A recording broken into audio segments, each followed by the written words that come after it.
Hello and welcome to the Limitless Landscapers podcast. I'm Charlotte. And I'm Paula. And today we're talking about the misconceptions when growing your business. As the co-founders of the Landscaper Circle, we help you get more money, time and freedom to become limitless through our experiences as fellow landscapers and our tried and tested methods. If you want help with your marketing, managing or growing your business, you've definitely come to the right place. If you're a landscaper, garden designer or supplier to the industry, then hit subscribe so you never miss an episode. Now, let's get back to the show. So, what are the misconceptions about growing your business? Well, one of them definitely for the design and landscaping industry is that you need to grow with large in-house teams. Something that I know Paula's done and experienced, but also has tried alternative methods to avoid that.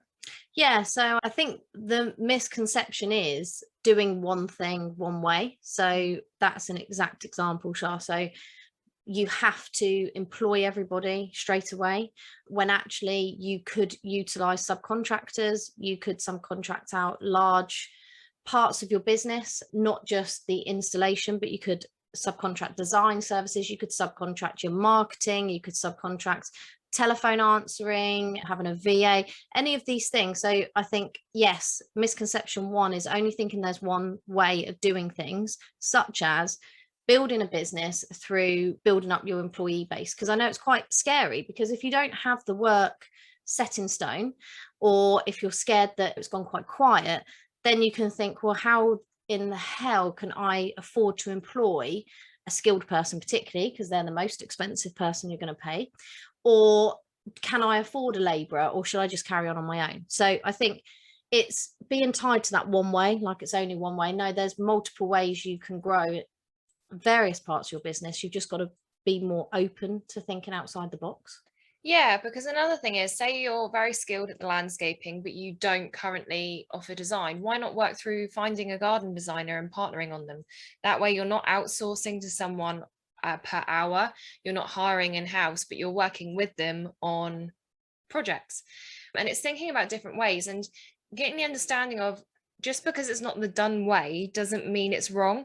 I know Paula and I have spoken about things from marketing through to business management with people, and they're like, that's fine, but it's not the done way. It's not how it's done in the industry. But we're always very passionate about improving the industry and innovation and evolving, because if we don't evolve, well, you just get left behind. You don't innovate. You're not interesting to your potential client. Yeah, absolutely. I think misconception number two is also how you get your clients.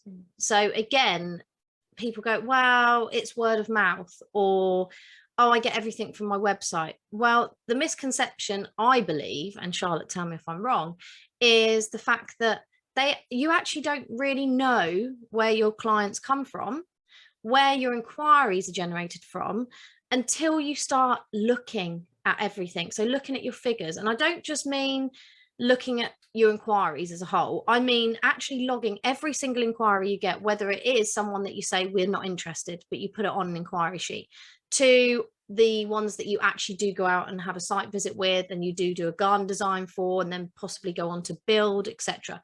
I'm talking about finding out exactly where these inquiries do come from, and that comes from talking to each client and finding out exactly where they found you from, because you can't just assume. So for instance, people come through on the website inquiry form for my landscaping business, and when I actually chat to them, how they've got to the website is maybe through Google, or, oh, I was recommended by a friend, or I looked on the manufacturer's website and you were listed there.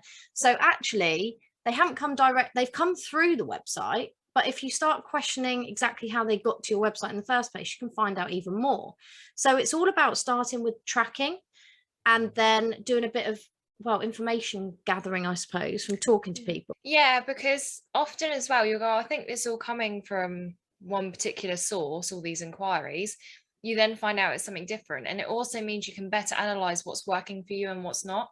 Because to ultimately grow a business without stress and headaches, you need to have good processes and good systems and good tracking. Because if you're working off of nothing, you'll kind of just shoot in the dark and hope for the best. Well, you're guessing. It's like sticking a finger in the air and guessing a price for somebody when you haven't actually gone to site to view access, to have a look at drainage, to have a look at problems with the site. So it's like giving someone a quote without actually visiting the site or seeing anything before you give them a quote. So I think misconception number 3 as well is that it has to be a lot of money to grow. Personally, I don't think it has to. And part of that is people suddenly think you have to spend a lot of money on marketing. And again, I'm not saying you don't have to spend money on marketing. I believe it's a good spend. Again, I do believe that marketing is the most important thing if you're looking to grow your company or get better clients. You need to market the business well. However, again, it links to the last point, is the fact that unless you track where they come from, you can be throwing money down the drain. So you can assume that you get your best clients from Facebook until you actually have a look at what you're doing and actually you find out they're coming from Instagram or LinkedIn. So that's just one example. However, it's kind of like if you're spending money on Google ads, are they working? Again, you'd have to assess it. You'd have to look at results. You'd have to look at the kind of ads you're putting out there, what kind of spend you're putting out there, and really assess each and every marketing avenue. Yeah, because I think when I've spoken to people, particularly with our done for you agency services, they're like, oh, that's a lot of money a month. But if it's bringing in the inquiries and the results, then it pays for itself.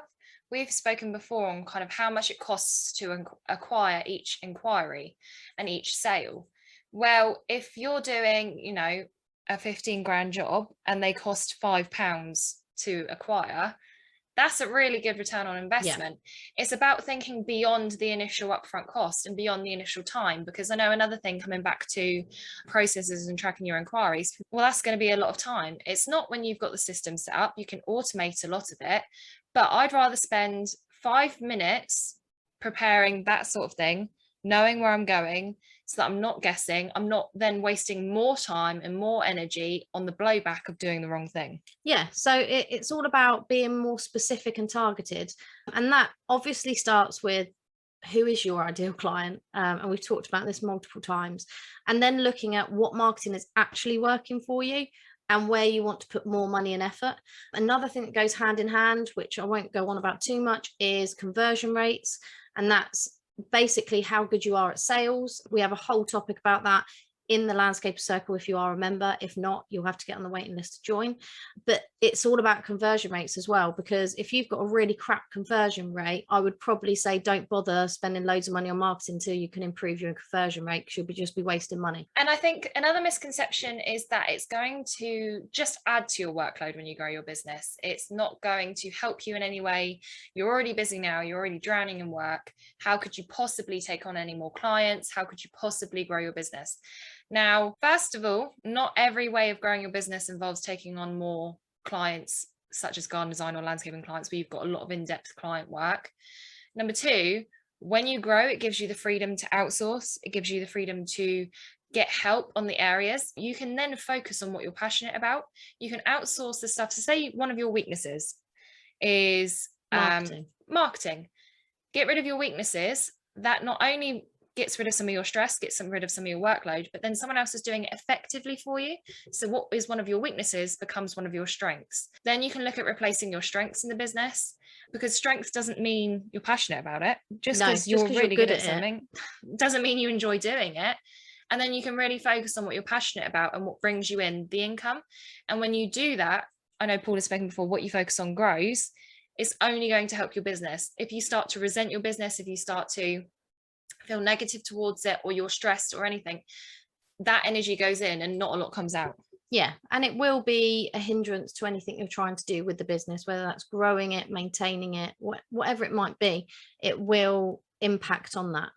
Misconception number 5, and it's one that I feel very strongly about, is the fact that when you're too busy, that you get rid of stuff that you seem to think is not important, or when you feel like the cash strings are tightening, you get rid of your marketing. There are 2 massive errors in my book. 1, marketing should never, ever, ever be stopped, because whether you're busy or not busy, you should be constantly marketing your business. Otherwise, your inquiries will dry up. Fact. And yes, I understand if you are really busy, you don't want as many inquiries. That's fine. You tone down your marketing. You try other areas. Maybe you try things that you've never tried before. Maybe you outsource it so that you've still got this funnel of leads coming in, but you don't actually have to deal with the marketing aspect. And on the other point where you cancel stuff because you're too busy to deal with it, well, I think you need to really look at what you are cancelling, because for me, I'm part of a membership which helps me develop my skills in various areas of sales, marketing, business, etc. Now, I don't always have time to use it because, like you guys, I'm busy. We've got lots of inquiries at the moment, as most landscapes and designers have. We're full of work, so you tend to take a back seat. The thing is, I don't cancel the membership because I know come next month I'll have enough time, because the kids are back at school. I'll then have enough time to set aside an hour a day to do something and to work on my personal development, which will then impact on the business and developing the business further. Yeah, and with things like that and TLC membership and other things, it's 24/7, so it can fit around you. So just because you don't have time now doesn't mean you're not going to have time. Because you're not motivated now doesn't mean you're not going to have a spur on a random evening where you're going to want to work on stuff. So it's keeping that. And even when you were scaling back the business, you still kept your marketing on. Oh yeah, because I think it's really, and again, I am passionate about it because I love marketing, I love sales, as you well know. But the point is, if you don't market, you don't get leads. I don't care what you say when you say you've got word of mouth. To get that word of mouth, you have to have been putting out some type of marketing, whether it is having your vans all sign written, whether it is making sure everyone's got their uniform on every time they're out and about, whether it is you're delivering leaflets, or whether you're doing more digital marketing or social media. You need to be making sure people see your business. Whether you are busy or not busy, marketing is key. And continuing to develop yourself will help you grow your business. That's just the facts. And I think misconception number 6 is that if you try different marketing or you turn on different marketing, you're just going to get overwhelmed and inundated with other inquiries, and not necessarily good inquiries. Now, any marketing should be bringing you good quality inquiries. You're always going to get a couple of time wasters no matter what you do. But for the majority, the most part, you should be getting those inquiries. I spoke to someone the other day and they were like, oh, I don't have time to look at my website. I don't need to look at my website because I'm currently getting 20 leads a day on social, or 20 phone calls a day. And I'm like, that's fine. But the number I don't care about. I'd much rather have 5 that convert into sales than 20 that are a bunch of time wasters. So are they good? Are they bad? Again, coming back to that tracking. And if you're turning on the right marketing, then you may get lots of great inquiries. That's awesome. That's always the end goal. But it doesn't mean you're going to be flooded with time wasters, because then that's bad marketing. And also, to be honest, in this time that we're in, where it is constantly busy at the moment, I personally hate it because the amount of time wasters has just increased. So for instance, this week alone, I've had 3 people ask if we do lawn mowing. Now, I feel like saying, are you freaking serious? Have you looked at the website? Clearly not. So ultimately, I'm still getting time wasters, even though I've been trying and testing marketing for a long time. It's just this time of year has picked up, obviously crazily gone mad for everybody, and you are going to get a level of time waste. And to be honest, I wish I didn't. I wish I had the couple of inquiries a day that were good quality coming from the marketing that I'd done, not just people who are going on Google trying to find random people who can fit them in, which obviously a lot of us are fully booked for a long time at the moment. I would much prefer to get the marketing right, to get less inquiries but of a higher quality, than to get 25 inquiries and of them only 5 are good. You've got to look at your conversion rates. You've got to look at how well you are attracting your ideal client, because again, it comes down to the blooming avatar again.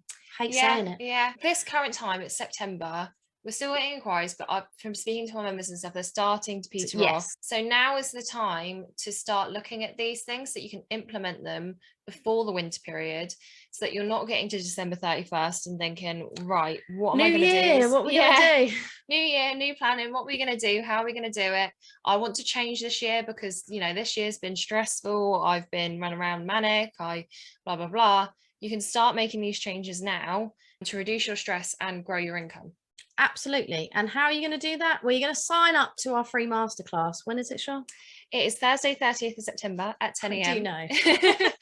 And Paula and I will be live together for this free class. We're going to be giving you 3 business strategies to scale, grow your business without the overwhelm and the stress. So not necessarily large teams. There's going to be different models for different people, for designers, for landscapers, and all of our methods and ways to do that. We're giving you a lot of value, a lot of insight.